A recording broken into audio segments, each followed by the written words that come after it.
Quick question before we start. What was the most dangerous weapon on Earth 200,000 years ago? A giant tooth? A claw? No, the answer is a stick. A stick with a sharp stone tied to the end. That is it. And here is the part nobody warns you about. That stick was not born from strength. It was born from weakness. Picture this.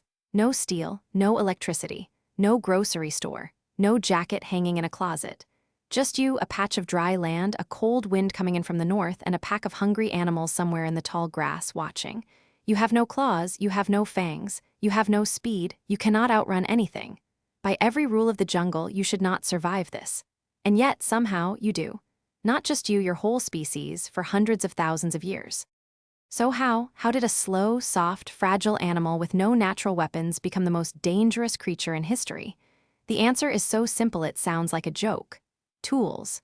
Every challenge nature threw at them, cold, hunger, darkness, predators, they answered with an invention. And today, we are going to walk through that toolkit and ask the questions nobody asks. Why did they need tools? What did each one actually do? And how did a pile of rocks and bones turn prey into the rulers of Earth?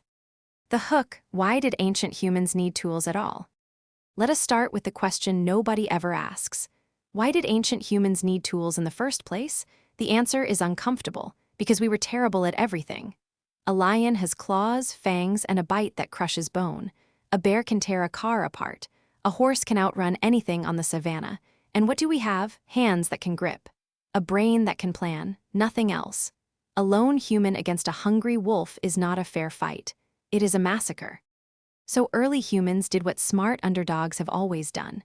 They changed the rules. They picked up a rock, then they sharpened it. And just like that, the weakest animal in the forest had a weapon. This is the origin of every tool ever made. I cannot run faster, so I will build something that hits faster. I cannot grow claws, so I will grow them out of stone. I cannot grow fur, so I will wrap myself in someone else's. That sentence is the entire history of technology, and it all starts with a rock. Part 1, the first multi-tool. Which brings us to the very first hero of this story, the hand axe. Some are around 1.7 million years old, long before our own species even existed. And here is the twist. Do not picture a modern axe with a handle. A hand axe is a teardrop-shaped stone, chipped on both sides until it has a sharp edge running all the way around. That is it. That is the whole tool. But here is the magic. One rock could cut through hide, break bone, dig into soil, scrape meat off a carcass, and crack open bone to reach the marrow. One object, 10 jobs. The hand axe is the Swiss Army knife of the Stone Age, and it came first. If you could only carry one thing into the wilderness, this was it. And think about the brain that made it. To make a hand axe, you have to hold a rock in one hand, strike it with another, and picture the sharp edge hidden inside before you ever see it. That is planning. That is imagination made physical. Ancient humans were not just strong, they were engineers. Part 2, the Hunting Toolkit. Now let us talk about the most exciting tools of all. The tools that put meat on the fire. Hunting. For nearly the entire span of human history, we were hunters. And hunting without tools is a terrible idea because most prey animals are faster, stronger, and meaner than we are. So ancient humans did the only logical thing. They cheated. First came the spear. A long wooden stick, sharpened at one end, sometimes hardened in fire to make the tip tougher. The spear gave ancient hunters reach. You no longer had to get close to a dangerous animal. And here is the part that blows my mind. Archaeologists found wooden spears in Germany that are roughly 300,000 years old, perfectly balanced, weight shifted toward the front, just like a modern javelin. Someone understood aerodynamics without math. They just figured it out.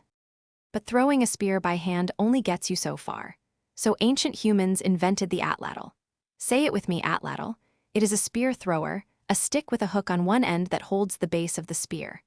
By using the atlatl as an extension of your arm, you can launch a spear with far more force and speed than your arm alone could produce. More leverage means more power. A hunter with an atlatl could take down large animals from a safer distance, which meant fewer injuries, more kills, and a happier dinner table. And then came the final boss of ancient weapons, the bow and arrow. Evidence from South Africa suggests bows may be over 60,000 years old. Suddenly, A hunter did not need to get close to a dangerous animal at all. You could strike from a distance, silently, accurately, and with enough force to bring down prey many times your size. The bow and arrow did not just improve hunting. It rewrote the balance of power between humans and the animal kingdom. Let us not forget the bola. 3 stones tied together with cord, swung overhead, and thrown at a running animal to wrap around its legs. It sounds too simple to work, but it was devastatingly effective against fast prey like birds and small mammals. Ancient humans were not just making tools, they were making strategies. But here is the secret the tools alone cannot tell you. Hunting was rarely a solo act. A group using noise, positioning, and timing could drive an animal toward a cliff, into a narrow gorge, or straight into the path of hidden spear throwers. Archaeologists have found sites where enormous numbers of animal bones cluster at the base of natural drop-offs. That is not a hunting accident. That is a plan. The tool was never the whole story. The tool plus teamwork is what actually put food on the table. The question, what was the most important tool of all? Before we keep going, let us pause and ask a question. Of all the tools ancient humans ever invented, which one changed everything? The spear, the bow, the hand axe, all good answers. But the real answer might surprise you because it is the one tool that made every other tool possible. Fire.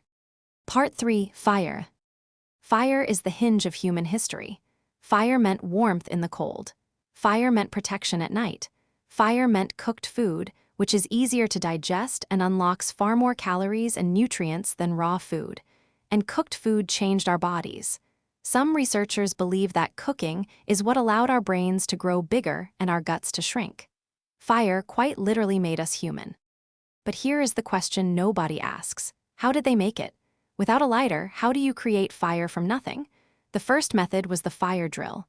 A wooden stick, spun rapidly between your palms, the tip pressed into a wooden base. Friction generates heat. The heat creates a small ember in a pile of fine, dry tinder, and careful blowing grows it into a flame. It sounds easy when I describe it in one sentence. Anyone who has actually tried it knows it takes real skill, and hands that feel like they are on fire themselves. Later, humans developed a second method, striking flint against a mineral called pyrite, sometimes called fool's gold, to throw off hot sparks. And here is the incredible part. We found this exact tool among the possessions of a frozen mummy in the Alps. Otzi the Iceman, a 5,300-year-old man, was carrying his own fire-starting kit when he died. Fire-making was not a lucky accident. It was a skill ancient humans carried with them everywhere, the same way you carry a phone charger today. And once fire was captured, it became a tool in itself. Fire hardened the tips of wooden spears. Fire kept predators at bay. Fire let groups gather and pass down knowledge, one of the most important functions any technology can serve. And keeping a fire alive mattered as much as starting one. Many groups carried burning embers wrapped in bark or moss when they moved camp, rather than starting from scratch. Some groups even had specific people whose job was simply to keep the flame alive. Fire was not just a tool, it was a shared resource the whole group protected together. Part 4, Tools for Eating. Hunting an animal is only half the battle. Turning raw meat into something you can eat, digest, and store required its own toolkit. Grinding stones were a flat stone and a handheld stone used to crush grains, seeds, and nuts into flour or paste. By grinding tough plant material, ancient humans could unlock nutrients that would otherwise be nearly impossible to digest. That simple technology laid the groundwork for bread, baking, and entire civilizations built on farming. Then came the cooking pit, a shallow hole dug into the earth, lined with hot stones, used to slow cook meat and root vegetables. Some ancient sites show evidence of earth ovens dating back tens of thousands of years. The slow-cooked meal is not a modern luxury. When you dig a pit, line it with hot rocks, and cover the food, you are doing exactly what your ancestors did, just with a fancier hole. And once the food was ready, they needed to keep it. Hollowed gourds, woven baskets, and stitched hide pouches were the earliest food containers. Some groups stored food in cold streams or underground pits. And for meat, drying and smoking were the keys. Strips of meat hung over a low fire could last for weeks or months. A single successful hunt became a food supply that lasted long after the animal was gone. That single idea, preserved food, meant ancient humans did not have to hunt successfully every day just to eat. Part 5: Tools for Clothing. Now imagine surviving an ice age with nothing but your bare skin. Impossible, right? And yet, early humans did exactly that for a while with draped animal hides. But draping is not the same as tailoring. A hide thrown over the shoulders leaves gaps. Gaps let cold air in, and in an ice age, gaps are the difference between life and death. So ancient humans invented one of the most underrated tools in all of history: the bone needle. Some of the oldest known bone needles are between 40 and 60,000 years old.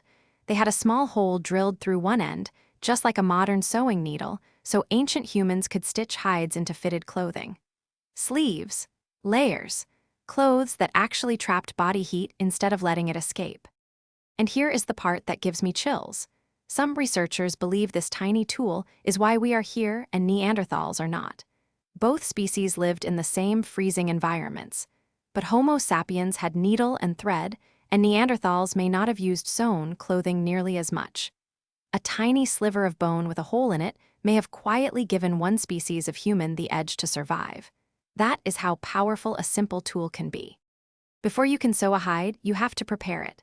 That is where scrapers come in, flint tools with a sharp, angled edge, used to scrape fat and flesh off animal skins. This process, an early form of hide tanning, turned a stiff animal skin into something soft and workable.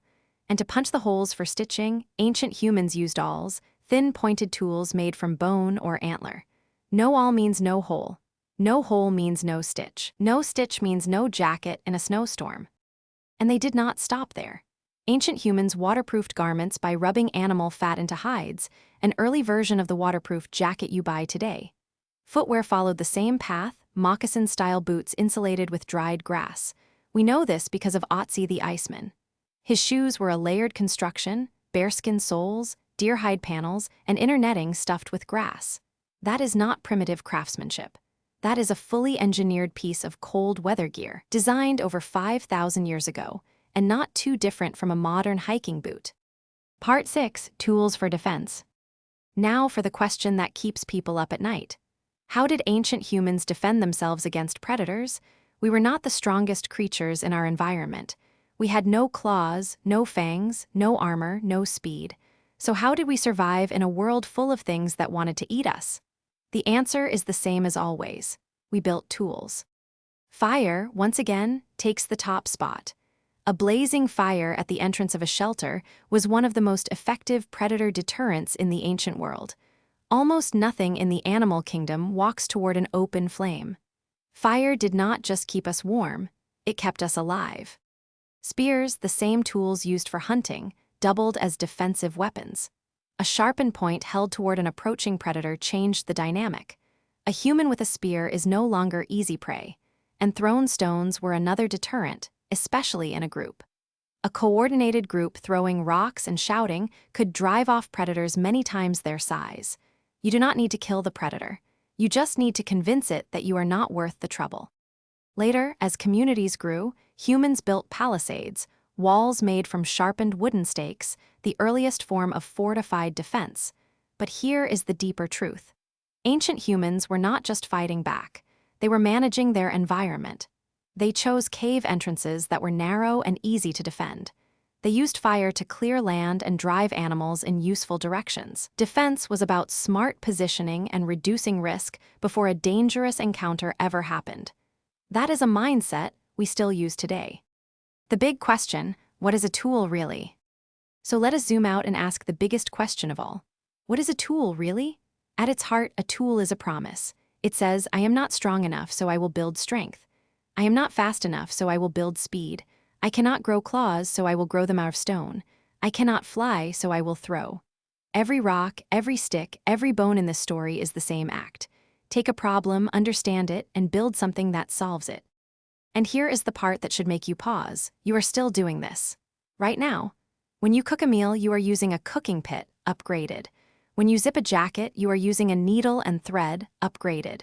When you tap your phone, you are using an atlatl, upgraded, a tool that multiplies what your hand can do. The materials changed. but the instinct, solving a problem with a tool, has not changed at all. The takeaway. So here is the takeaway. Ancient humans were not primitive. They were problem solvers with nothing but stone, bone, wood, and fire. And with that tiny toolkit, they conquered every environment on Earth. Deserts, ice sheets, rainforests, islands. They faced the same problems we face today: cold, hunger, fear, darkness, and they answered every single one with an invention, refined and passed down until a fragile, clawless species spread across every continent on the planet. The next time you strike a match, ask yourself this: how many thousands of years of thinking are hiding inside this one flame? The next time you put on a jacket, remember that a needle and thread may have decided which human species survived an ice age. The tools have changed. The problem solver has not. If this video made you see a stick differently, tell me in the comments which ancient tool surprised you the most. And if you want more journeys into the world of our ancestors, make sure you are subscribed, because this is only the beginning of the story. See you in the next one.